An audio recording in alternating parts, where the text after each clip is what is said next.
오늘은 누가복음 2장 8절에서 14절 말씀으로 하나님이 기뻐하신 사람들 중에 평화라는 제목으로 함께 말씀 나누도록 하겠습니다. 옆에 계신 분들에게 메리 크리스마스 합시다. 네. 메리 크리스마스는 기쁜 성탄절이라는 뜻입니다. 그죠? 왜 메리 크리스마스 하게 되냐면 오늘 읽은 본문에서도 그런데 천사들이 목자들에게 큰 기쁨의 좋은 소식을 너에게 전한다 라고 하면서 기쁜 소식을 전해줍니다. 크리스마스의 기쁜 소식인 거죠. 그런데 이게 참 언밸런스합니다. 이게 언밸런스하다는 게 뭐냐면 천군 천사가 나타나거든요.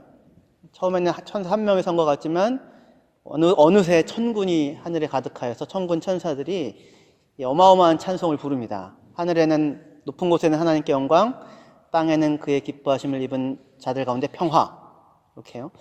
그런데 그 이야기를 듣게 되는 이 엄청난 나타남을 마주하게 된 사람들은 목자들이었어요.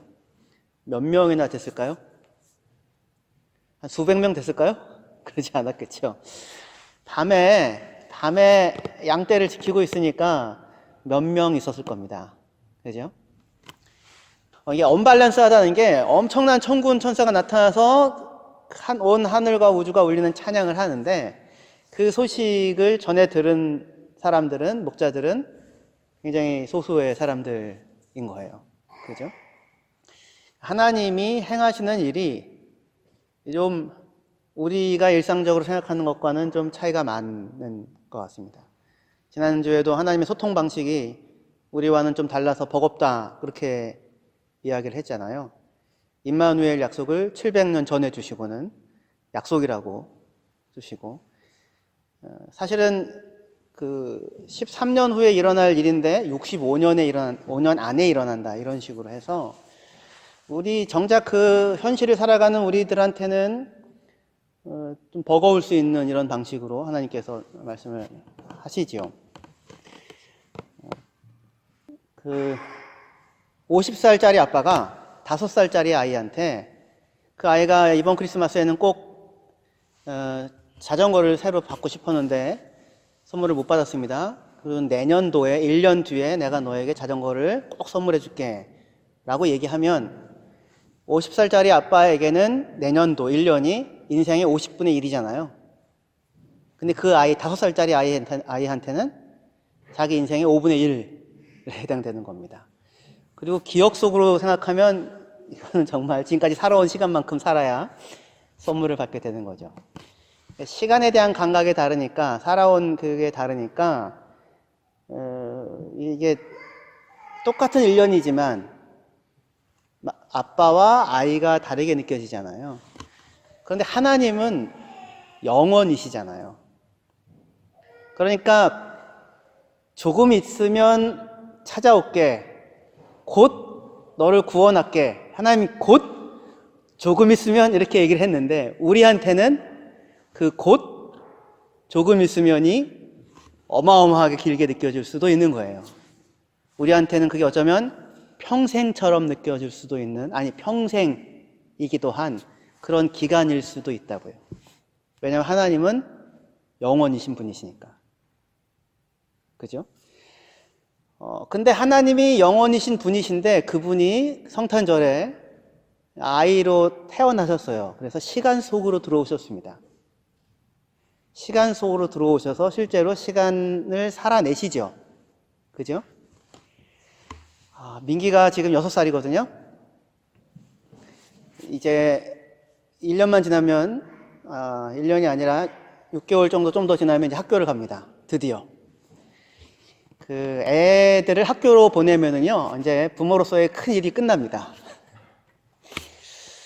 이 요엘이랑 이제 지아는 아직 멀었습니다. 아직 멀었고, 시간이 진짜 느리게 갈 겁니다. 정말로. 근데 이제 학교 들어가기 시작하면 정신없이 갑니다. 이제 미나가 저렇게 커 있는 것을 보면 정말 깜짝 놀랍니다. 근데 태어나서 어렸을 때는 시간이 정말 느리게 가거든요.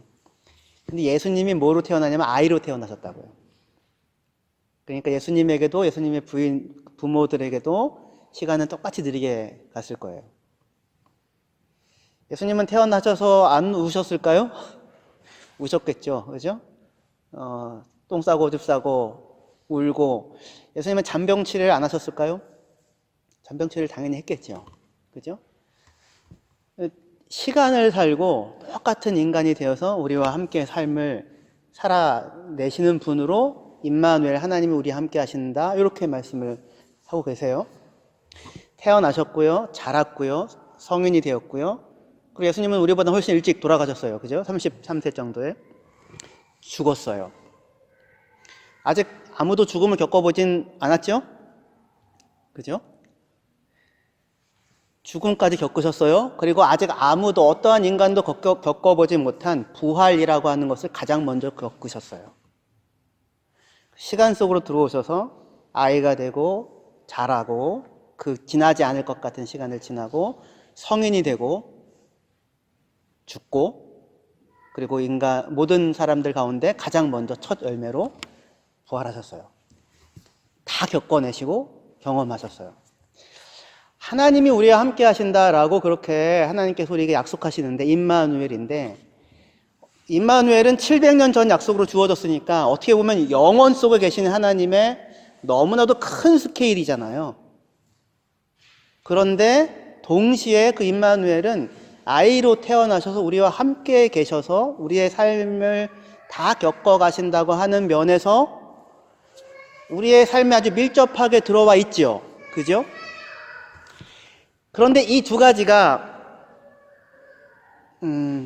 하나님이신 그분이 우리와 함께 하시는데 그를 한순간이라도 돌봐주지 아니하면 자기의 삶을 유지할 수 없는 그런 아이의 모습으로 찾아와서 우리와 함께 하신다, 이렇게 이야기를 한다는 겁니다.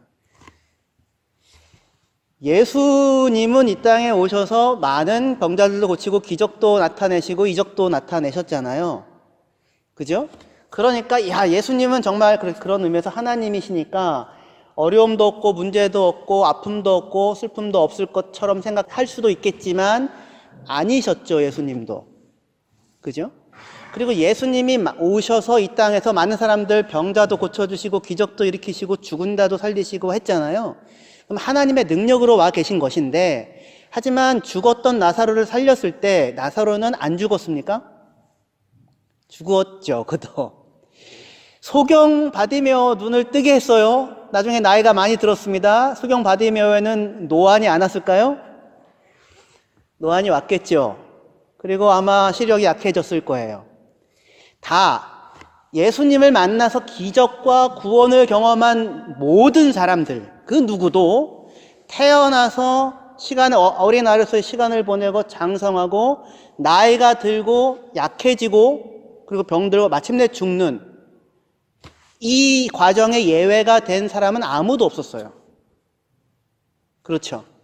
그러니까 사실은 우리에게 있어서의 구원이란, 예수님의 찾아오심의 의미는 오늘 내가 어려운 문제가 해결되었다, 오늘 내 아픈 병이 고쳐졌다, 오늘 내 경제적인 문제에서 벗어났다가 구원이 아니에요. 그거는 죽은 나사로가 살아난 나사로도 결국은 죽고, 그죠? 눈을 뜬 바디메오도 시력은 약해지고 노안도 오고, 그죠?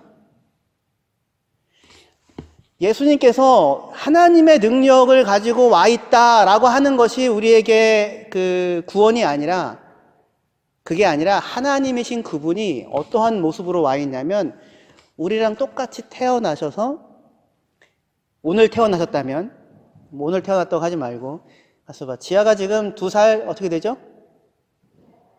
예? 33개월. 12, 24, 36. 예. 3개월 뒤면 이제 3살이 되는 거죠. 예수님도 조 시절이 있었겠죠? 그러면 그 모습으로 살고 계셔요. 그죠? 근데 그분이 하나님이세요. 그분이 하나님이라는 얘기는 그분이 그 모습으로 있어도 괜찮은 거예요.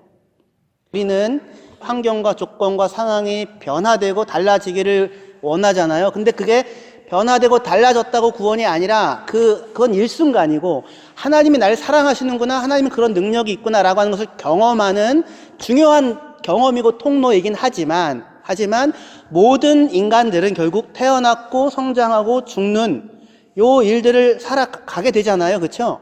그런데 그때 하나님이 시간 속으로, 영원하신 하나님이 무슨 슈퍼 파워를 갖고 계신 분으로가 아니라 시간 속으로 들어오셔서 우리와 똑같은 모습으로 살다가 마침내 죽음까지 맞이하셨다고 하는 것이야말로 우리에게 우리의 인생과 삶에 대한 소망이 되고 구원이 되어줄 수 있다고요.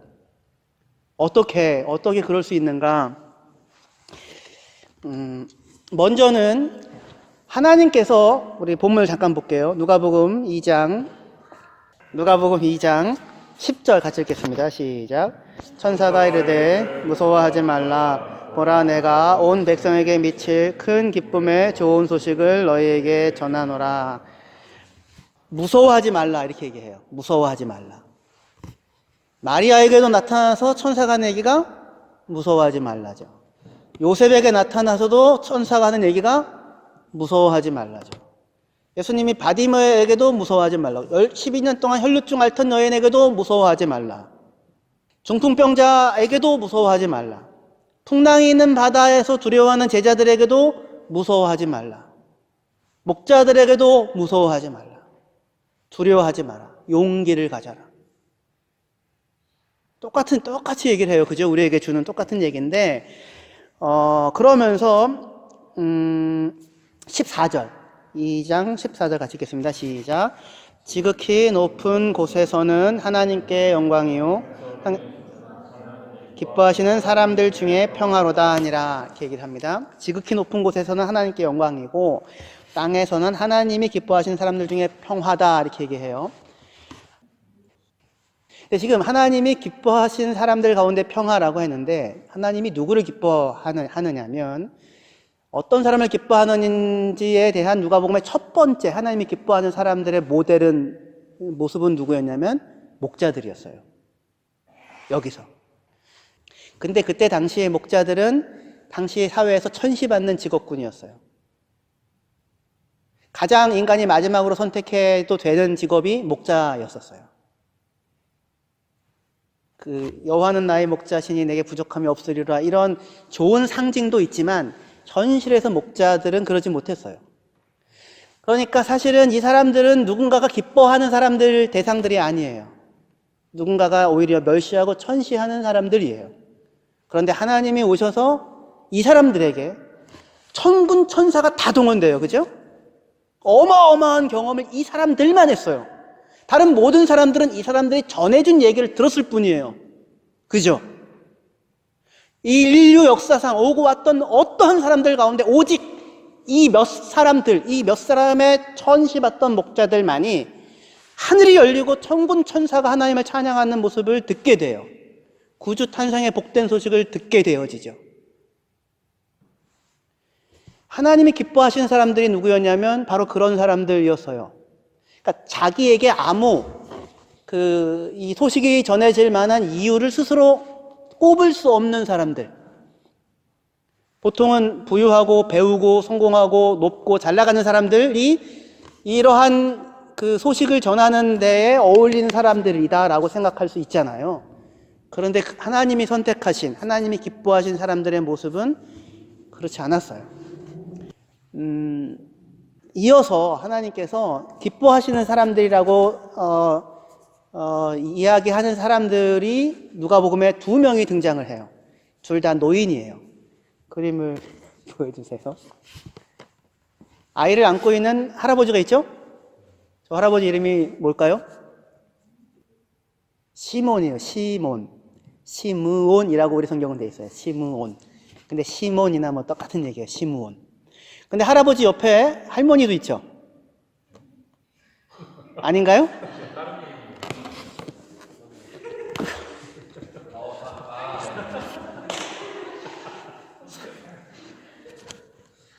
다시 물을게요. 다시. 할아버지가 있어요. 할아버지가 누구를 안고 있어요? 아이를 안고 있는데요. 이름이 뭐예요? 시몬입니다. 그리고 그 시몬 할아버지 앞에 젊은 부부가 있죠? 누굴까요? 요셉과 마리아예요. 요셉과 마리아. 그리고 그 옆에 할머니도 있죠. 할머니도 옆에 있는데요. 그림 하나 더 내려주세요. 이번에는 할머니가 찾아와가지고 아이를 이렇게 안으려고 해요. 저 할머니 이름은 뭘까요? 안나예요. 안나. 안나인데 히브리어로 읽으면 한나예요. 한나. 한나나 안나나 똑같아요. 하나님의 은혜를 입은 사람. 시므온은 하나님께서 들으신 사람이에요.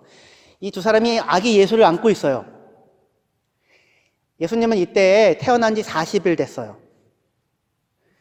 왜냐하면 태어난 지 40일 되면 남자는 엄마가 정결해져서 예루살렘에 올라가서 성전에 올라가서 제사를 드릴 수 있어요. 베들레헴에서 태어났다가 40일이 지나서 예루살렘에 올라왔고 그리고 제사를 드리고 다시 베들레헴으로 내려간 것 같아요. 근데 그때에 베들레헴에서 예루살렘으로 올라왔을 때 할아버지 할머니 두 분이 시므온과 안나가 예수님을 만났어요. 그리고는 예수님을 만나서 예수님 하나님을 찬양을 하게 돼요. 이 두 사람이 오늘 내가 드디어 하나님의 구원을 보았다라고 하면서 기뻐하고 있거든요. 근데 이 시므온에게는 어떠한 약속이 주어졌냐면 누가복음 2장 25절이요.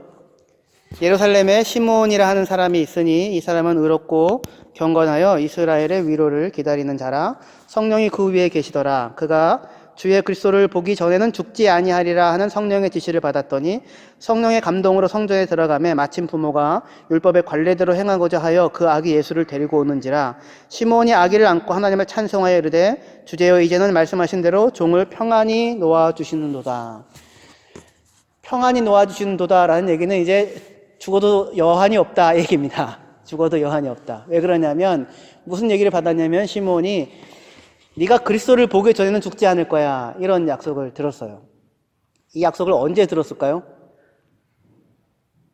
안 나와요. 성경에는 안 나오는데 아마 어려서 젊었을 때 들었을 것 같아요. 그리고 시므온은 지금 나이가 많은 상황이었을 것 같아요. 그래야 이제는 눈을 감아도 여한이 없구나 라는 말을 할 수가 있잖아요. 오랜 세월을 기다려 메시아를 만나게 됐어요. 약속은 일찍 받았는데 네가 예수님 메시아를 반드시 보고 죽게 될 거야. 그 전에는 안 죽어. 이런 얘기가 있었어요. 근데 드디어 예수님을 보고는 내가 이스라엘의 위로를 얻었구나. 이렇게 지금 얘기를 하고 있어요. 근데 비슷한 이야기를 그 다음에 나왔던 안나도 똑같이 얘기하거든요. 누가복음 2장 36절 38절인데요. 36절 38절 여러분들 같이 한번 읽으면 좋겠습니다. 시작. 또 아셀 지파 바누엘의 딸 안나라 하는 선지자가 있어 나이가 매우 많았더라. 그가 결혼한 후 7해 동안 남편과 함께 살다가 과부가 되고 44세가 되었더라. 이 사람이 성전을 떠나지 아니하고 주야로 금식하며 기도함으로 섬기더니 마침 이때에 나와서 하나님께 감사하고 예루살렘의 성량을 바라는 모든 사람에게 그에 대하여 말하니라. 안나라는 여자 선지자가 있는데요. 나이가 매우 많았대요. 근데 결혼한 지 7년 됐을 때 남편이 죽어요. 과부로 살게 돼요. 유대 여인들은 대개 14살 정도면 결혼을 하는 편이에요. 만약에 14살에 결혼했다면 7년 뒤니까 21살에 과부가 된 거예요. 그리고 나서 얼마 동안 과부로 사냐면 84년을 과부로 살아요. 84년을 과부로 살았는지 아니면 과부로 살아서 84세까지 되었는지 명확하진 않은데 만약에 84년을 과부로 살았다면 지금 105살이에요. 당시에 유디트라고 하는 여자가 있었는데 그분도 105살을 살았었어요. 그러니까 105살, 그러니까 아주 나이가 많은 거죠. 자, 14살에 시집와서 과부가 되고는 84년 동안을 성전을 떠나지 아니하고 살았어요. 그죠? 그리고는 오늘 예루살렘의 속량을 바라는 사람들과 더불어 예수님이 찾아오시는 것을 보고는 하나님을 찬양하는 자리에 있게 돼요. 자, 이제 저를 다 보고 계시지만 다시 한번 저를 보세요. 지금 아기 예수가 아기로 태어났잖아요. 그리고 예수님이 태어났을 때 목자들 있었고요. 아무도 이 사람이 소식을 전해 줄 사람이라 기대하지 않았던 그런 등장인물이 나오고요. 그 다음에 바로 이어서 105세 정도 되는 84년을 과부로 산 여인과 그 다음에 오랜 세월 동안 예수님을 보기 전에는 죽지 않을 거야 라고 얘기하고 평생을 살았던 시므온이 나와요. 그죠? 안나와 시므온. 노인들이 나온다고요. 예수님의 아이로 태어났고 노인들이 나와요. 그런데 아마도 시므온은 안나의 사정을 생각해 보면 젊어서 중고정된 나이나 아니면 우리 성인 정도 되는 나이대에 그 약속을 받았을 것 같아요.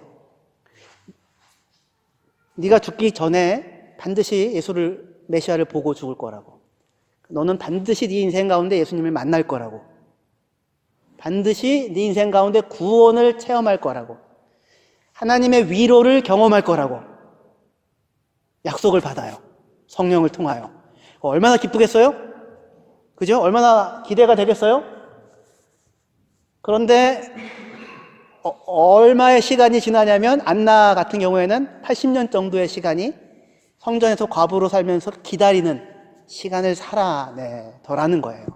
평생이죠. 평생.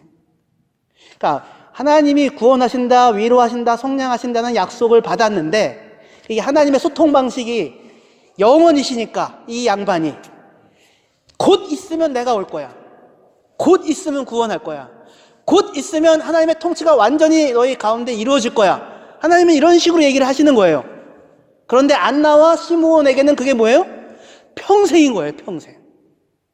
그 평생을 기다려요.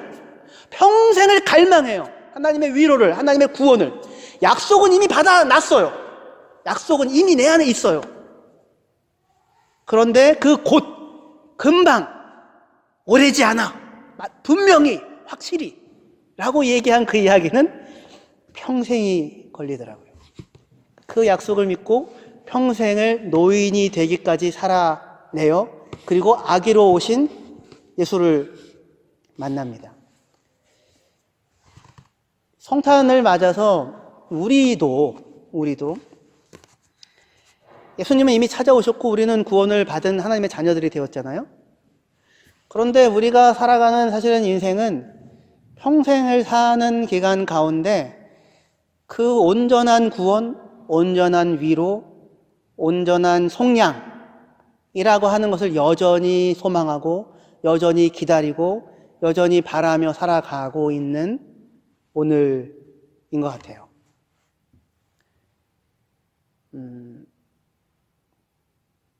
인생은 풀어내고 해결해야 하는 숙제가 아니라 마지막까지 살아내야 하는 과정이에요. 나사로도 예수님이 살려내셨지만 마지막까지 살다가 죽잖아요. 그죠? 예수님도 그렇게 사셨죠. 뭘 알게 하시려고 하는 거냐면 문제를 해결하고 어려움을 이렇게 해소하는 것이 목표가 아니라 그 지난한 삶을 살아가는 것을 통하여 내가 누구인지, 인간이 누구인지, 삶은 무엇인지, 하나님은 어떤 분이신지, 구원은 뭔지 라고 하는 것을 알게 하시기를 원하세요.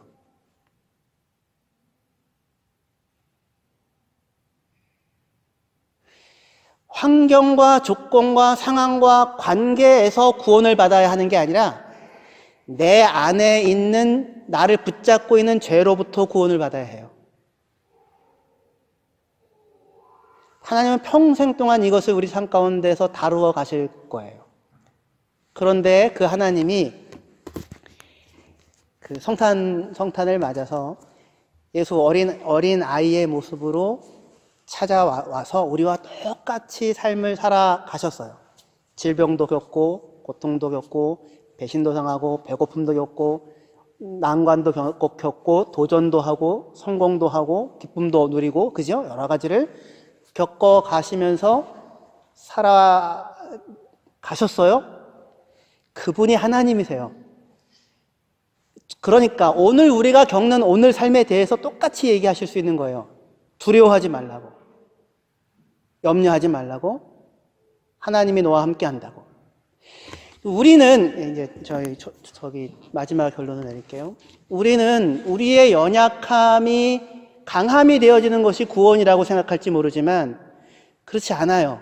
구원자 예수님은 우리와 똑같은 연약함의 자리에 서세요. 그죠? 똑같은 연약함의 자리에 서셔서 아이러우시고 가장 연약함의 자리인 십자가에까지 계세요. 그리고 가장 연약함의 자리인 죽음도 겪으세요. 그게 그분이 구원자라고 제시를 하는 거예요. 무슨 얘기냐면 구원은 우리가 슈퍼맨이 되는 게 아니고요. 우리가 엄청난 능력을 가지고 있어서 모든 문제를 다 헤쳐나가는 존재가 되어지는 것이 아니라 오히려 지극히 연약한 가운데 있는 삶을 살아가는 그 안에 구원이 있는데 그게 어떻게 그것이 구원이라고 얘기할 수 있냐면 약한 사람과 약한 사람들끼리 같이 살면 그러면 둘이 살기가 굉장히 힘들겠죠. 그런가요? 중훈 형제랑 우리 다윤 자매가 같이 사는데 믿을 만한 아주 강한 그런 남편입니까? 아, 그래요? 아직 신혼이어서 그래요? 한참 살아봐야 될 것 같아요.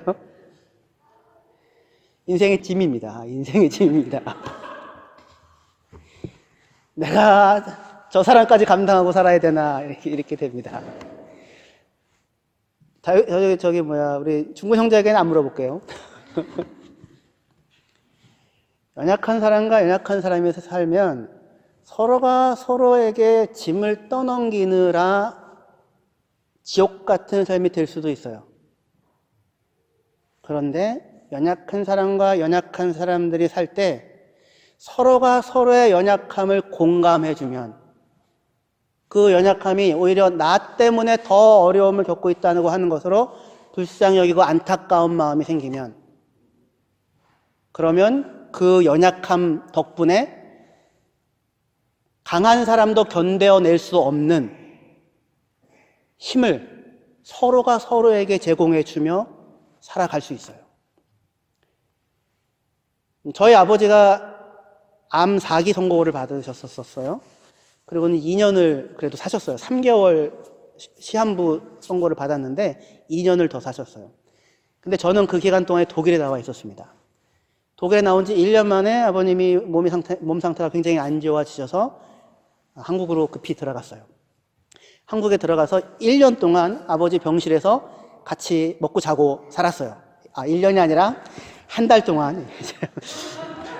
하나님도 아닌데 시간이 이렇게 하나님도 아닌데 시간이 한 달 동안 아버지는 몰라보게 말라 있었고요.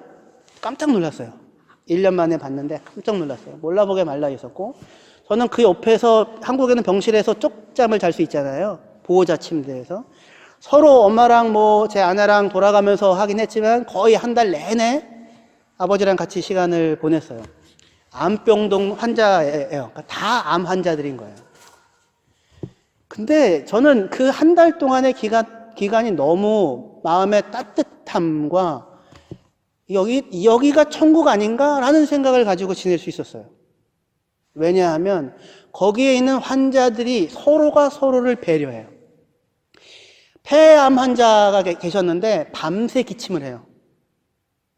잠을 거의 못 자요. 저도 못 자요. 근데 아무도 그분을 원망하는 사람이 없어요. 기침하는 소리가 날 때마다 제가 아이고 어떡하나 라는 마음이 절로 들어요. 똑같은 상황에 있어요. 그걸 알아요. 어느 누구도 해줄 수 없는 위로들을 암 환자 가족들 간에 그냥 만나서 얼굴 보는 것만으로도 위로가 되더라고요. 서울에 있는 목사님이 전화하고는 어떻게 잘 있느냐, 기도하겠다, 또 다른 분이 기도하겠다 얘기를 하는데 별로 사실은 위로가 안 되고 말이 겉돌아요. 그런데 같이 앉아서 옆에서 쪽잠을 자고 있는 아주머니를 보는 것만으로도 저에게 큰 힘이 되더라고요. 그리고 서로 그런 것만이 아니라 반찬을 얼마든지 많이 나눠줘요. 서로 끊임없이 나누어요. 세상에서 가장 약하고 가장 연약한 시간을 통과하고 있는데 가장 부유하고 가장 넉넉하고 그러한 풍성함과 나눔의 시간을 지나갈 수 있더라고요. 강해서가 아니라 내 처지를 저 사람도 알고 있고 똑같은 일들을 같이 겪고 있구나 라는 것만으로도 예수님이 우리와 똑같이 사람이 되셨어요. 하나님이 우리와 똑같은 자리에 같이 계세요. 죽음의 자리까지도 같이 따라오시고 부활의 자리에 먼저 서셔서 내가 길을 열었으니 두려워하지 마라, 염려하지 마라, 용기를 가져라. 내가 너의 연약함을 알고 너의 형편을 알고 사정을 알고 처지를 알고 무엇이 필요한지를 알고 그리고 같이 체휼한다 이렇게 말씀을 하고 계세요. 이분이 구원자로 오신 것이 구원이라면 연약함이 누구에 대해 다른 사람들에게 악다구니를 쓰는 방향으로 나아가는 것이 아니라 다른 어떠한 사람들도 줄 수 없는 위로와 그 격려와 희망과 소망이 되어지는 그러한 자리에 저희들 같이 있을 수 있었으면 좋겠습니다. 예수님이 그 작은 어린 아이의 모습으로 계십니다. 평안합니다. 두려워하지 않습니다. 기도하시겠습니다.